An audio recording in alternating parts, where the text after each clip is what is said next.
بسم اللہ الرحمن الرحیم نحمد اللہ تعالی ونصلی علی رسولہ الکریم اما بعد۔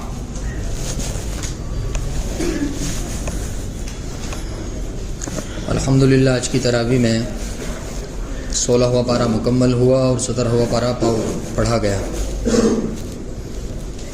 سورہ مریم، سورہ طٰہٰ مکمل ہوئے، یہ دو سورت، اور سورہ انبیاء شروع ہوئی۔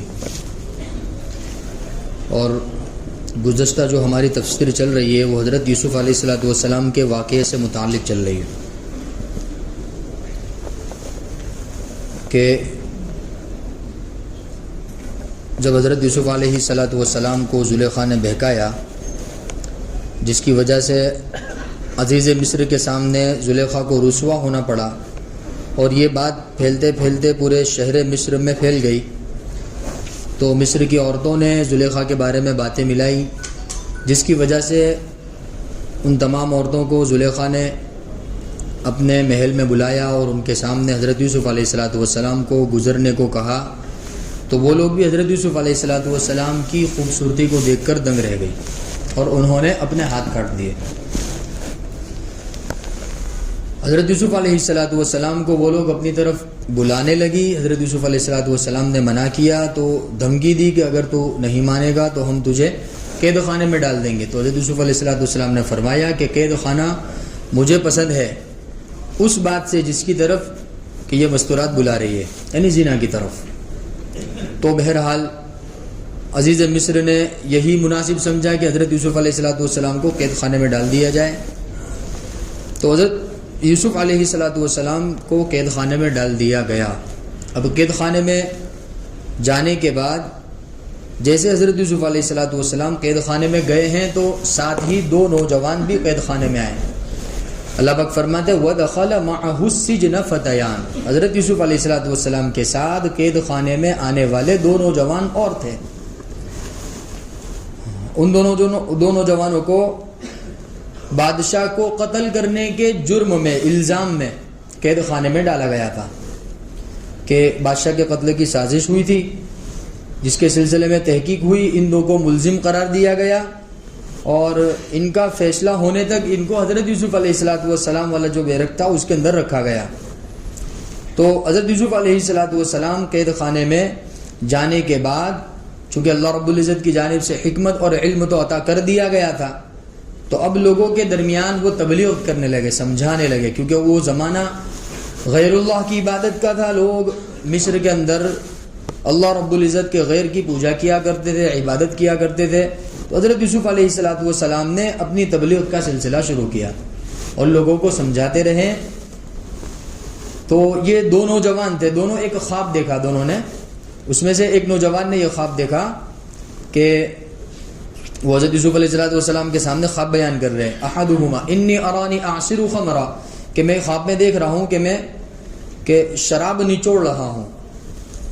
اور دوسرے نے خواب یہ دیکھا کہ انی ارانی احمل فوق رأسی خبزا تأکل الطیر منہ، کہ میں نے خواب میں دیکھا کہ میرے سر پر ایک ٹوکرا ہے اور ٹوکرے میں کچھ روٹیاں رکھی ہوئی ہے جس میں سے پرندے کھا رہے ہیں۔ تو نبئنا بتأویلہ، یہ ہمارے دو خواب ہیں، ان خوابوں کے بارے میں آپ ہمیں کچھ بتلائیے، اس کی تعبیر بتلائیے۔ انا نراک من المحسنین، یقیناً ہم آپ کو بہت اچھا سمجھتے ہیں، کیونکہ حضرت یوسف علیہ السلام نے لوگوں کو دین کی دعوت دی، تبلیغ کی، اللہ رب العزت کے سامنے لوگوں کو بلایا۔ تو جیل خانے کے اندر حضرت یوسف علیہ السلام کی ایک حیثیت بن گئی تھی۔ لوگ حضرت یوسف علیہ السلام کو یعنی اللہ والا سمجھنے لگے تھے کہ بھئی واقعی طور پر یہ بہت اچھے ہیں۔ تو وہ اس امید سے کہ بھئی یہ ہمارے خواب کی تعبیر بتائیں گے، حضرت یوسف علیہ السلام کے پاس آئے۔ اور پہلے یہ بات گزر چکی حضرت یوسف علیہ السلام کو اور اسی طرح ان کے والد کو حضرت یعقوب علیہ السلام کو اللہ تعالیٰ نے خواب کی تعبیر کا علم عطا فرمایا تھا، اور ایسے ہی ان کے والد حضرت اسحاق کو، اور پھر حضرت اسحاق کے والد حضرت ابراہیم کو۔ حضرت ابراہیم علیہ السلام کی زندگی میں بھی خواب کی بڑی اہمیت اور بڑا ایک حصہ ہے۔ انہوں نے بھی ایک خواب دیکھا تھا جس میں انہوں نے حضرت اسماعیل علیہ السلام کو کہ وہ ذبح کر رہے تھے، جس کے صدقے دفعل میں اللہ رب العزت نے امت محمدیہ کو کہ یہ عید الاضحیٰ قربانی عطا فرمائی۔ تو بہرحال یہ جو سلسلہ ہے اس میں خواب کی بڑی اہمیت ہے۔ تو حضرت یوسف علیہ السلام کو اللہ تعالیٰ نے خواب کا علم عطا فرمایا تھا۔ تو خواب کی تعبیر بیان کرنے سے پہلے حضرت یوسف علیہ السلام نے ایک بات بطور معجزے کے ان کو ارشاد فرمایا کہ لا یأتیکما طعام، کہ تم جو کھانا کھاتے ہو وہ کھانا آنے سے پہلے ہی میں تم کو خواب کی تعبیر بتا دوں گا. اور یہ کیوں ہے؟ کیونکہ یہ میرے رب نے مجھے سکھایا. ذالکما مما علمنی ربی، ان دونوں خوابوں کی تعبیر اپنی طرف سے نہیں بتاؤں گا، میرے رب نے مجھے اس کا علم دیا ہے. کیوں بھائی؟ کیونکہ انی ترکت ملت قوم، کہ میں ایسی قوم کی جو ملت ہے، یعنی اس کی جو عبادت کرنے کا جو طور طریق ہے، جو اللہ پر ایمان نہیں رکھتے ہیں اور آخرت کے منکر ہیں، میں ایسے لوگوں کو فالو نہیں کرتا. میں تو کس کو فالو کرتا ہوں؟ واتبعت ملت آبائی ابراہیم، میرے آبا و اجداد ابراہیم، اسماعیل، اسحاق اور یعقوب ترتیب وار. حضرت ابراہیم علیہ السلام حضرت یوسف علیہ السلام کے گویا کے پر دادا، اور حضرت اسحاق جو ہے وہ دادا، اور حضرت یعقوب جو ہے حضرت یوسف علیہ السلام کے والد. تو گویا کہ ان تینوں کی طرف اشارہ کرتے ہوئے حضرت یوسف علیہ السلام نے فرمایا کہ میں تو ان تینوں کی پیروی کرنے والا ہوں. ان تینوں پر اللہ نے جو علوم نازل فرمائے ہیں میں ان علوم کو پھیلانے والا ہوں. اور یہ کیسے تھے؟ ما کان لنا ان نشرک باللہ من شیء، کہ اللہ رب العزت کی ذات اور اللہ رب العزت کی صفات میں کسی بھی چیز کو شریک کرنے والے نہیں ہیں. اور ایسا کیوں ہے؟ اور یہی اللہ رب العزت کی جانب سے ہمارے لیے فضل ہے اور لوگوں پر بھی ہے، لیکن اکثر لوگ جانتے نہیں ہیں. وہ اشارہ تھا عزیز مصر اور مصر کے لوگوں کی طرف کہ وہ لوگ اللہ رب العزت کی ذات اور صفات میں غیر اللہ کو کیا کر رہے ہیں؟ شریک کر رہے ہیں. بہرحال اب حضرت یوسف علیہ السلام ان کو سمجھا رہے ہیں، توحید سمجھا رہے ہیں کہ یا صاحب السجن، کہ اے میرے قید خانے کے ساتھیوں ذرا بتاؤ تو صحیح، ارباب متفرقون، کہ مختلف خدا یہ بہتر ہے، یا ام اللہ الواحد القہار، یا ایک اللہ جو واحد ہے قہار ہے وہ بہتر ہے. وہ پوچھ رہے حضرت یوسف علیہ السلام ان سے ذرا بتاؤ تو صحیح کہ بہت سارے خدا ہو یہ بہتر ہے یا ایک واحد و قہار خدا ہو. کہ ما تعبدون من دونہ، کہ جس کو تم اللہ رب العزت کے علاوہ پوجتے ہو، جس کی تم عبادت کرتے ہو، الا اسماء سمیتموها، وہ ان کی کچھ حقیقت نہیں ہے، بس کچھ نام ہے جو تم نے اپنی طرف سے رکھ دیے. جیسے غیر اللہ کے نام پر جن جن چیزوں کی عبادتیں کی جاتی ہیں اس کی کوئی حقیقت نہیں ہوتی ہے نا، اس کا ایک نام ہوتا ہے. جیسے اللہ کے نبی صلی اللہ علیہ وسلم کے زمانے میں لات، عزا، حبل یہ سب بڑے بڑے بت سمجھے جاتے تھے، تو وہ انہوں نے اپنے ہاتھوں سے ہی بنائے تھے نا، ان کی باہر کوئی حقیقت تو نہیں تھی نا، بس ایک جسم تھا، مجسمہ تھا، نہ اس کے اندر جان تھی، نہ قوت گویائی تھی، نہ قوت سماعت تھی، نہ قوت شامہ تھی، کچھ نہیں تھا نا. حضرت یوسف علیہ السلام وہی کہہ رہے ما تعبدون من دونہ، کہ اللہ کو چھوڑ کر تم جس کو پکارتے ہو، الا اسماء سمیتموها، یہ کچھ نام ہے جس کو تم نے اپنی طرف سے گھڑ لیا ہے، انتم و آباؤکم، تم نے اور تمہارے آبا و اجداد نے، تمہارے بڑوں نے. ما انزل اللہ بہا من سلطان، اللہ کی جانب سے اس پر کوئی دلیل نازل نہیں ہوئی ہے.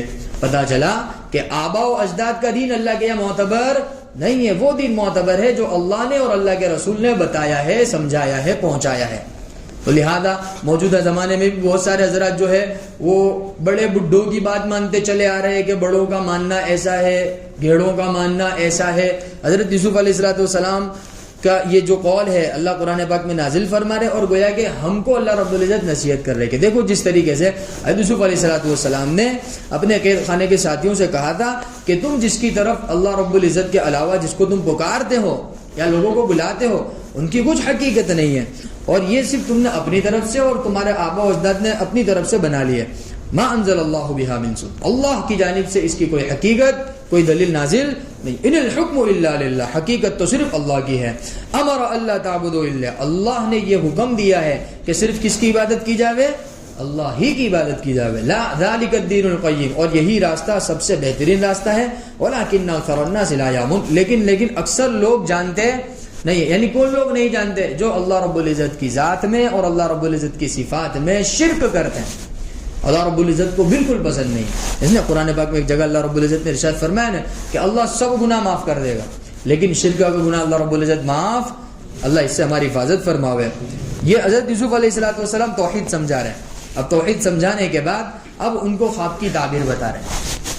اس سے کیا اندازہ ہوا کہ اگر کوئی بندہ دین کا کوئی جاننے والا ہو، اگر کوئی بندہ ان کے پاس اپنی دنیا کی کوئی غرض لے کر آوے یا کوئی اپنی بات لے کر آوے، تو اس کو چاہیے کہ سب سے پہلے دین کو مقدم رکھے، پہلے اللہ رب العزت کی توحید کو سمجھائیں، اللہ کے دین کو سمجھائیں، پھر اس کے بعد اس کی جو ضرورت ہے اس کی طرف آئیں، تاکہ وہ ضرورت پوری ہونے پر اس کی توجہ ہماری طرف نہ جاوے، کس کی طرف جاوے؟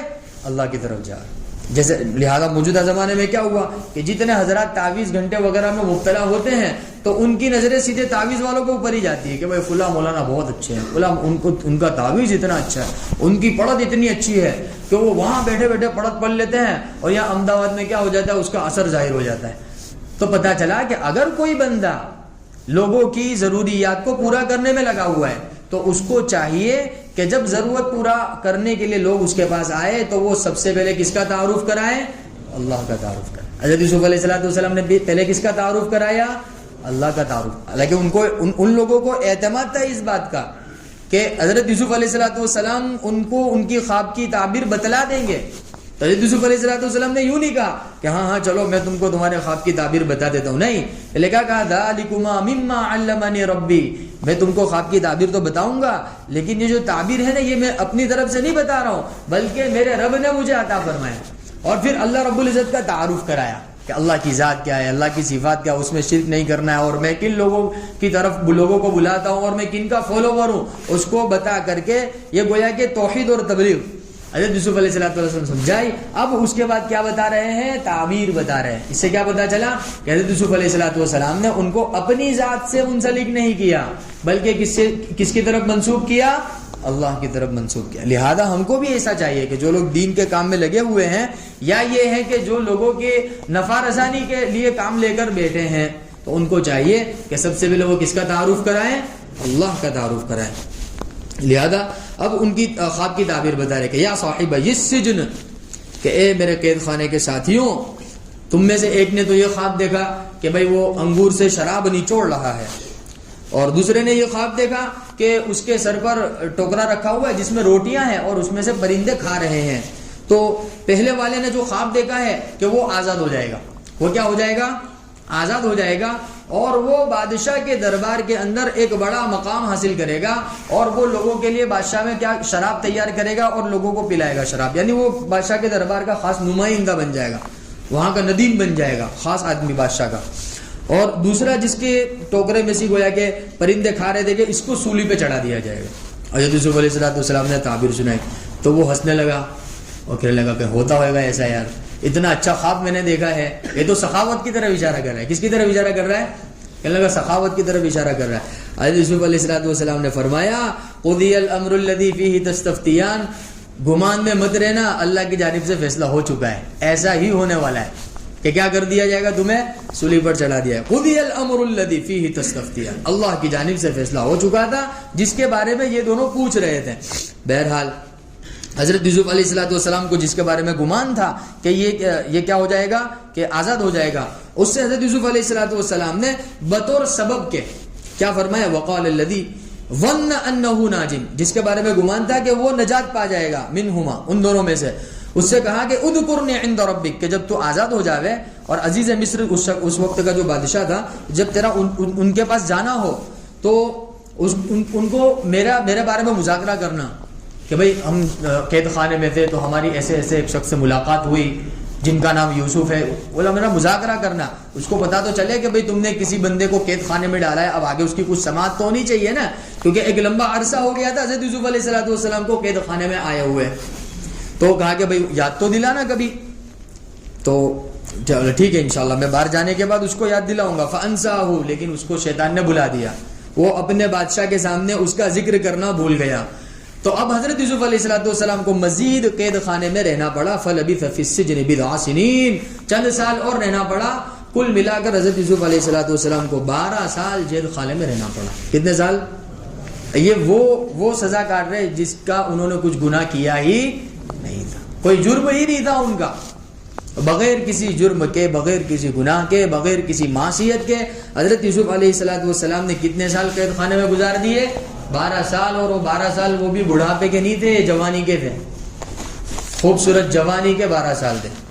بہرحال حضرت یوسف علیہ السلام کو مزید اور سال رہنا پڑا۔ اب اللہ رب العزت کی جانب سے انتظامات ہو رہے قید خانے سے نکالنے کے، کیا ہوا کہ عزیز مصر نے خواب دیکھا. قال الملک انی ارا، سب کو جمع کیا، سب جتنے قارئین تھے اس کو سب کو جمع کیا. کہنے لگا کہ بھائی میں نے خواب دیکھا، اس کی تعبیر بتاؤ.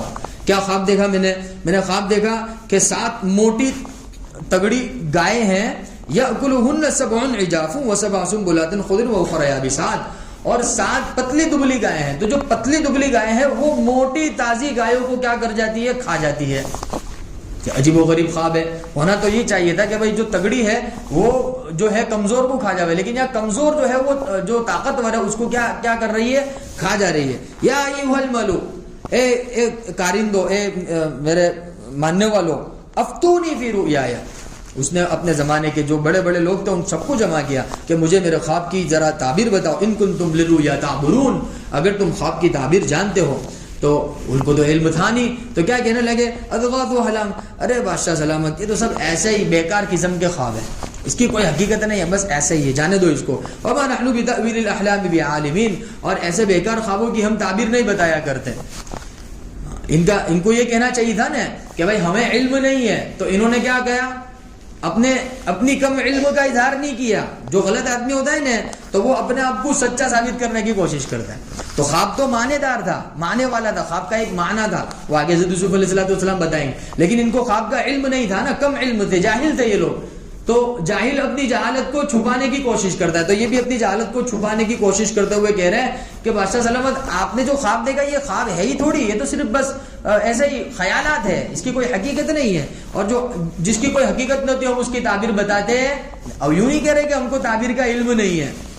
بہرحال اب وہ اس مجلس کے اندر وہ بندہ بھی موجود تھا جس کو حضرت یوسف علیہ السلام نے کہا تھا بھائی تو چھوٹ جاوے تو ذرا اپنے بادشاہ کے سامنے میرا مذاکرہ کر لینا. اس کو بات یاد ہے کہ ہاں ایک بندہ تھا جس نے تعبیر بتائی تھی. وقال الذی نجا منہما وادکر بعد امت، ایک مدت کے بعد اس کو یاد آیا، کہا وہ کھڑا ہو گیا، کہنے لگا انا انبئکم بتاویلہ، انا انبئکم بتاویلہ، میں تمہارے خواب کی تعبیر کا میں علم بتلا دوں گا، تمہیں بتا دوں گا اس کی کیا تعبیر ہے. فارسلونی، مجھے ہے نا قید خانے جانے دو.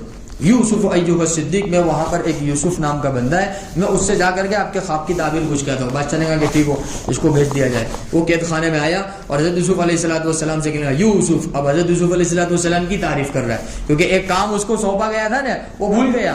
اب اتنے دنوں کے بعد آیا تو اب وہ کیا کر رہا ہے؟ تعریف کر رہا ہے. یوسف ایھا الصدیق، اے سچے یوسف، یوسف ایھا الصدیق، افتنا فی 7 بقرہ. ایک خواب کی تعبیر ذرا ہم کو بتا دیجئے. کیا خواب دیکھا؟ وہی کہ 7 کمزور گائے ہیں، وہ موٹی تازی گائے کو کیا کر جاتی ہے؟ کھا جاتی ہے. لعلی ارجع الی الناس لعلهم یعلمون، آپ مجھے خواب کی تعبیر بتا تاکہ میں لوگوں کے سامنے جا کر اس کو بیان کر دوں. بادشاہ نے خواب دیکھا ہے، پریشان ہے. تو حضرت یوسف علیہ السلام نے تعبیر بعد میں بتائی، وہ تعبیر کی تدبیر پہلے بتائی.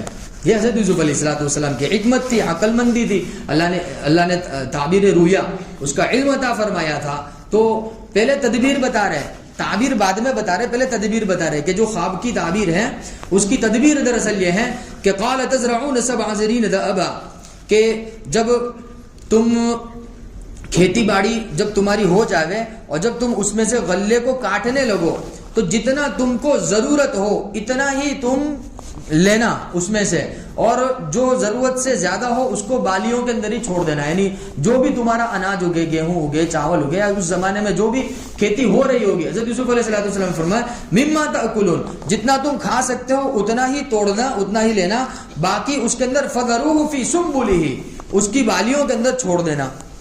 پھر کیا ہوگا کہ ثم یأتی من بعد ذلک 7، یہ پہلے 7 سال اس طرح گزریں گے، پھر اس کے بعد دوسرے 7 سال آئیں گے، اس کے اندر وہ سخت ہو گئے. پہلے 7 سال میں خوب کھیتی باڑی ہوگی اور دوسرے 7 سال میں کھیتی باڑی کم ہو جائے گی. تو جو بادشاہ نے تعبیر دیکھی تھی وہ جو موٹی تازی گائیں تھی وہ پہلے 7 سال تھے جس میں خوب کھیتی باڑی ہوگی، اور جو پتلی دبلی گائیں تھی وہ بعد میں 7 سال ہوں گے ایسے جس میں بالکل کھیتی نہیں ہوگی. تو اب کیا ہوگا کہ اس وقت گلے کی ضرورت پڑے گی، تو وہ جو پہلے 7 سال کے اندر جو بچایا ہوگا وہ کب کام آ جائے گا؟ دوسرے 7 سال کے اندر کام آ جائے گا. یہ تعبیر تھی، تعبیر کی طرف بھی اشارہ ہو گیا اور تدبیر بھی بتا دی کہ ایسا کرنا، پہلے 7 سال جب خوب غلہ ہو تو ضرورت جتنا لے لینا اور باقی بالیوں کے اندر چھوڑ دینا. پھر دوسرے 7 سال آئیں گے جس میں بالکل قحط پڑے گا، دکان پڑے گا، سوکھا پڑے گا، کچھ بھی غلہ پیدا نہیں ہوگا. اس وقت تمہارے وہ 7 سال کا بچایا ہوا کام آ جائے گا. پھر ان 7 سالوں کے بعد ایک اور سال ایسا آئے گا جس میں خوب بارش ہوگی اور اتنا غلہ اٹھے گا اور اتنے پھل فروٹ وغیرہ لہلہانے لگیں گے کہ جس کی وجہ سے ایک ہریالی چاروں طرف پھیل جائے گی. تو کل ملا کر 15 سال حضرت یوسف علیہ السلام نے شمار کیا. پہلے 7 سال خوب کھیتی ہوگی, پھر دوسرے 7 سال بالکل کھیتی نہیں ہوگی, پھر 1 سال آئے گا جس میں خوب اللہ رب العزت کی جانب سے کیا ہوگی, برکتیں ہوگی. اس کی طرف اشارہ فرمایا ثم یأتی من بعد ذلك عام فیہ یغاث الناس وفیہ یعصرون. پھر اس کے بعد 1 سال آئے گا کہ جس میں لوگ خوب کیا کریں گے, غلہ اور اناج پیدا کریں گے اور توڑیں گے, اور اس میں خوب لوگ کہیں گے شراب وغیرہ رس وغیرہ نچوڑیں گے. تو بادشاہ کو یہ تعبیر اور تدبیر بہت پسند آئی. بادشاہ نے کہا کہ ایتونی بھی, اس کو بلاؤ, کون ہے یہ بندہ. فلما جاءہ الرسول, جب وہ قاصد حضرت یوسف علیہ السلام کو بلانے کے لیے آئے قید خانے میں سے کہ بادشاہ آپ کو بلا رہے, تو حضرت یوسف علیہ السلام نے فرمایا کہ ایسے نہیں آؤں گا میں, کیونکہ مجھے ایک قصور کے تحت قصوروار مان کر قید خانے میں ڈالا گیا تھا. جب تک میرا الزام مجھ سے ختم نہیں کر دیا جائے گا, یعنی میں بالکل بری ثابت نہیں ہو جاؤں گا, وہاں تک میں قید خانے سے باہر نہیں نکلوں گا. کیونکہ اگر میں ایسے نکل گیا تو لوگ کہیں گے کہ تو بادشاہ کی سفارش میں نکلا ہے باہر. میری بے گناہی تم ثابت کرو کہ میں نے زلیخا کے ساتھ کوئی جرم نہیں کیا تھا. یہاں سے کیا پتا چلا, اگر آدمی خود بے گناہ ہو تو اس کے ذمہ لازم ہے کہ وہ اپنی بے گناہی کو ثابت کرے, خالی کا صبر کرنے کا نہیں. ایسے موقع میں جو کہنا بھائی صبر کر جا, بھائی اللہ بڑا بدلہ دینے والا ہے, ایسا نہیں ہے. اگر آپ کسی معاملے میں بے گناہ ہیں تو آپ کے ذمہ یہ لازم ہے کہ آپ کیا کرو, اس کی وضاحت کر دو کہ بھائی میں نے یہ گناہ کیا ہی نہیں ہے. حضرت یوسف علیہ السلام نے پہلے منع کر دیا کہ میں نہیں آؤں گا اس وقت تک جب کہ میری براءت ظاہر نہ ہو جائے. کہا کہ ارجع الی ربک, کہ اپنے بادشاہ کے پاس جاؤ اور فاسألہ ما بال النسوۃ اللتی قطع, ان سے پوچھو کہ جن مستورات نے اپنے ہاتھ کاٹ دیے تھے, پچھلے واقعہ گزرا نے, وہ ان کا کیا بنا. ان ربی بکیدہن, میرا پروردگار ان کی تدبیروں سے خوب واقف ہے. تو پھر وہ بادشاہ کو یاد آیا تو اس نے زلیخا کو اور اس کی جو سہیلیاں تھیں ان کو بلایا. ما خطبکن اذ راوتن, ذرا بتاؤ تو صحیح غلطی کس کی تھی. اب اس وقت تو بادشاہ نے بس جلال میں آ کر کے حضرت یوسف علیہ السلام کو قید خانے میں ڈال دیا تھا. اب وہ وضاحت کر رہا ہے زلیخا سے اور اس کی سہیلیوں سے, ما خطبکن اذ راوتن, ذرا بتاؤ تو صحیح غلطی کس کی تھی. تم نے یوسف کو اپنی طرف ورگلایا تھا یا یوسف تمہاری طرف مائل ہوا تھا. تو پھر عزیز مصر کہنے لگی, قالت امرأۃ العزیز الآن حسن, اب تو حق بات بالکل واضح ہو چکی ہے, انا راوتو, کہ کسی کا قصور نہیں ہے, میرا ہی قصور ہے, میں نے ہی یوسف کو اپنی طرف ورغلایا تھا. انہ لمن الصادقین, حضرت یوسف علیہ السلام تو کیا ہے, بالکل بے قصور ہیں. دیکھو حضرت یوسف علیہ السلام نے تدبیر اختیار کی اپنے آپ کو بے گناہ ظاہر کرنے کی, تو اللہ رب العزت کی جانب سے اسباب پیدا ہوئے. اب کوئی بندہ اپنی غیر جو اس نے گناہ کیا ہی نہیں ہے اس کو واضح ہی نہ کرے, ظاہر نہ کرے, تو پھر لوگوں کا باتیں ملانا بالکل درست ہے. آپ وضاحت کرو, لوگ عالم الغیب تھوڑی ہے جو جان لیں گے کہ آپ نے گناہ کیا نہیں ہے. اگر واقعی طور پر آپ بے گناہ ہو تو اپنے بے گناہی کو کیا کرو, ثابت کرو. ذالک لیعلم انی لم اخنہ بالغیب وان اللہ لا یہدی کید الخائنین. اللہ پاک فرماتے ہیں کہ یہ پورا یہ واقعہ تھا ہم نے کہ یوسف علیہ السلام کو کیا کر دیا کہ ایک خواب کے ذریعے سے وہ قید خانے میں آ گئے, جس کی وجہ سے ان کے بھائیوں کے ظلم و ستم ان کو برداشت کرنے پڑے. پھر کنواں آنے, پھر بیچے گئے, مصر کے بازار میں بیچے گئے, پھر ایک زنا کی تہمت لگی, پھر دوبارہ زنا کی تہمت لگی, پھر قید خانے میں ڈالے گئے. پھر ایک خواب کے ذریعے اب قید خانے سے کیا ہو رہے, باہر ہو رہے. یہاں 12واں پارہ مکمل ہو گیا. اب 13واں پارہ وما ابرئ نفسی, یہاں سے حضرت یوسف علیہ السلام کی بادشاہت کا زمانہ شروع ہو گیا. اس کو انشاءاللہ تعالی آئندہ تفسیر میں لیں. اللہ تعالی صحیح سمجھے. سبحان اللہ و بحمدہ.